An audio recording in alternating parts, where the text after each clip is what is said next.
Leading up to the first test, what was the message to you? Did you think you were in contention to play?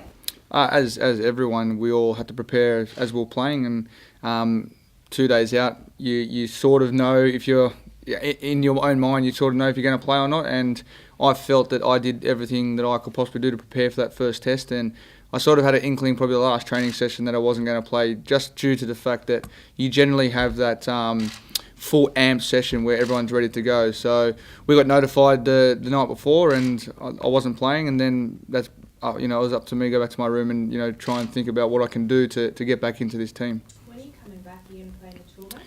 I get back on the second day of that tour match, so it's thankful enough that this Australia A tour has been put on for this exact reason. So if we need to play some cricket, we can actually go over there and play. So I'm fortunate enough to actually be able to go over there. So you won't actually play you won't get back in time to actually take part? No, I won't be, no. Has the losing, sort of not getting to play in the first test, now going to South Africa, having not had that cricket, has it felt kind of like a flow-on consequence from what happened a while ago? I don't think it is, but we all know that you need to have match practice under your belt, and that was a reason the selectors didn't pick me as well. And my form to date wasn't up to scratch and where they wanted it at. And to be honest with me as well, my gut feel, I probably do need a couple of games under my belt to get that confidence back. How much did it hurt to miss a test, knowing that you contributed to it, basically? Yeah, massive to miss a test. Like, as a kid growing up, you want to play in the Ashes, and after that incident, I went back to my room and I was pretty shattered for a week and a half, 2 weeks. I still feel the guilt of what happened. I feel myself, it's led to me to be in this situation at the moment. Things would have been different. I would have been able to play those warm-up games, and I could have pressed my claims to play in that first test. But that's me. I put my hand up, accepted the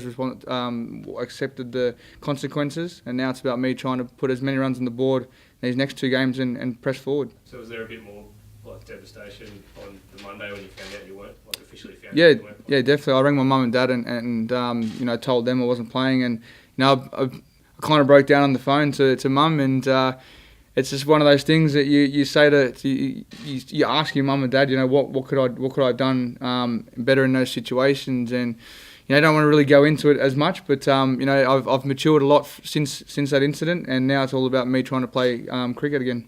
Do you feel like if you do get some form, that you're in Australia's top 6, like that you will get a chance to play if you get some form? I'd like to think that I'm definitely up there for a chance to be back. Hopefully we're winning, and all the guys are scoring runs, so it's going to make it hard for me to get back in. I want that to happen, and that's how fickle this environment is. If you stuff up or you're not scoring runs, the next person's going to take that opportunity. And as long as we're winning, I'm happy. Whereabouts, have you been told where in the order you'll be batting for Australia? I think for Australia I'm going to be batting 4 at this stage. Of all the lessons, obviously you've played a fair bit of sport now, all the lessons you've had in sport and life, how tough this last month or so been in that regard? Yeah, it's been tough. Reading stuff that you've been writing about me has been a bit hard, but that's the thing that happens. You make mistakes and you suffer the consequences, and you learn from those mistakes. I think I'm a bit more mature now. It's about getting down to business and playing as good cricket as I can and scoring runs for Australia. Was it a strange experience to miss out on the test, but because of Ed's illness, you actually spent a bit of time out there fielding? Was that strange to not be playing? Yeah, it was. I was actually quite nervous out there fielding. You go on the field for 1 or 2 overs and you just don't want to stuff up, and to have the opportunity to go out there and cop a bit of banter from the crowd and try and contribute to the team in some way was fantastic. And Ed's recovered now, and I was actually pumped for him to get back out there, because I know he's the type of guy who never wants to miss any cricket at all, and unfortunately he was sick on that day. Dad said your slate's clean under him. What's he said to you before you head off and move off? He just said to me to go out there and score runs and be myself. Just get that X factor back that I can have for this team. So hopefully I can score some runs. So it means be yourself off the field as well?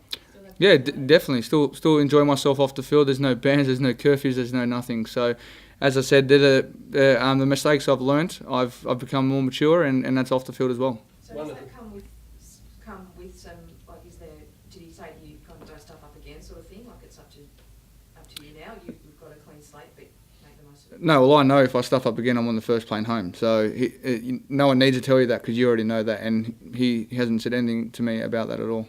Do you feel like you need to still earn respect back with your teammates? Yeah, definitely. I 100% I do because I stuffed up, and there's a lot of contributing factors to certain things that went on around the team. No one likes a guy disturbing their preparation, and that's what I felt I did, especially with the Champions Trophy.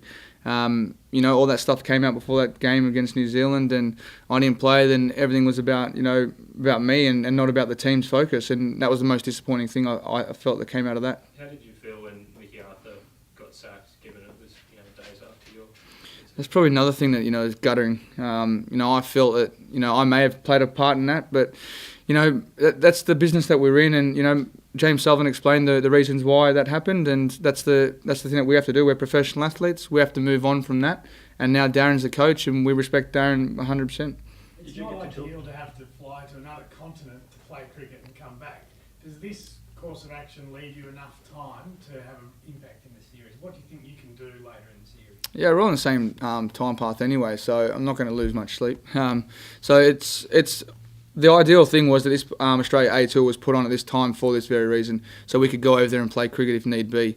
I'm just happy that I'm getting the opportunity to go there, and you can see some of these county wickets here. They're nice and green and juicy, and as you saw the wicket the other day, it's a bit dry, so it's a bit different if I was to play a county game here. But I've got the opportunity now to go over to play for Australia A and put some runs on the board. Given that you're batting at 4 there, does that indicate that they're not thinking of you as an opener now, that you're a middle order prospects in the future? Yeah, I've been spoken to about batting 6, and that's the role I'm looking forward to, being part of this team. If I get into the team and I bat 6, I'll be doing everything I can to try and fit that Mike Hussey role and come out and have that intent from ball 1, because I see that's the acceleration number in the team. So, his intent that he had over the years that he played was magnificent, and I feel that I can play that role as well. Does it take a different mindset though? I mean, you've been an opener all your Test career, not so much your Shield career, but does that take a different thinking process now? I think it does, because you have to sum up the game situation. You could be coming in at 4 or 5 for nothing, or you could be coming in at 4 or 5 for 400, and then it's up to me to adapt to that situation, to either come out and try and excel, or accelerate from there, or to try and grind it out like the boys did the other night before stumps. You had that case in Hobart where you and Nathan batted. I mean, do you enjoy batting with the tail, or is it just too nerve-wracking? Actually, me and Nathan were talking about it the other day, saying this is the same situation that we're in, and you never give up, and that's the. I could feel the nerves from those boys, and batting with the tail is good because you can actually help the other guy, and it actually helps him and helps you because you play smarter cricket. I think you can become a bit rational in your decisions when you have another batsman in those situations as well. So I actually enjoy batting with the tail because they're good characters. So did you take note of how Brad went about it on? Yeah, he's an experienced player, and that's probably why he's batting at that particular time, and he can help those guys get through those tough situations. And I think all the boys are putting their hand up to bat 11 at the moment, though. One thing I was going to mention regarding Brad, I mean, if you go like from Champions Trophy to now, you have a different coach, but another thing is that Brad's in the setup. How much of a difference do you think that makes to the group having him there as that senior guy? Experience is massive, especially in these situations, and I think because he's kept over here in England, and we can see how hard it is to catch the ball behind the stumps, or in any ball that's in the air, because it just moves a lot. And the experience he brings to the table is a lot. Same with him and Shane and Michael. Guys have so much respect for them, and all the boys always go to them for advice, whether it's how you play in these conditions or how can you prepare in these situations, how can you put yourself under pressure. So to have him around the group's been awesome. Do you think guys, as a rule, generally just, I suppose, walk taller, or I guess look after themselves a bit better because he's around? Yeah, definitely. He's a guy who will call a spade, and he'll pull you up if you're out of line.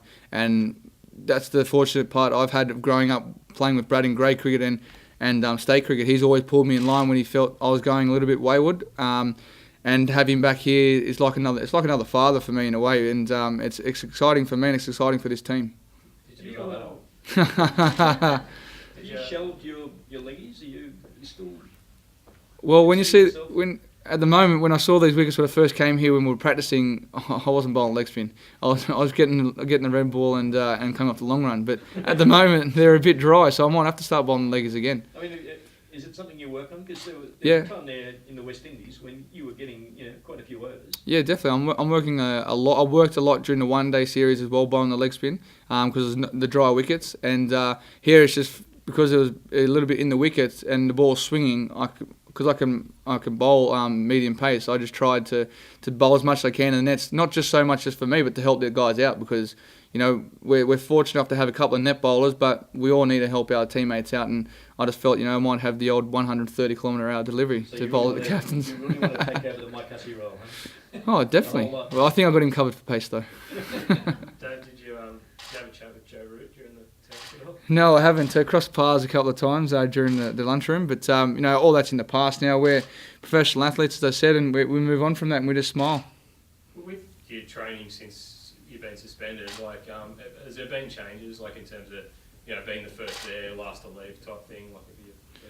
It's something that I probably caught on from Mike Hussey and Ricky Ponting. They're the guys that, whenever you're up in the change room and you're about to have a shower and you look out there and go, why are they still out there? And you actually start learning that, you got to help your teammates out. You have to do those little things, whether it's you wait behind extra half an hour to do your stuff.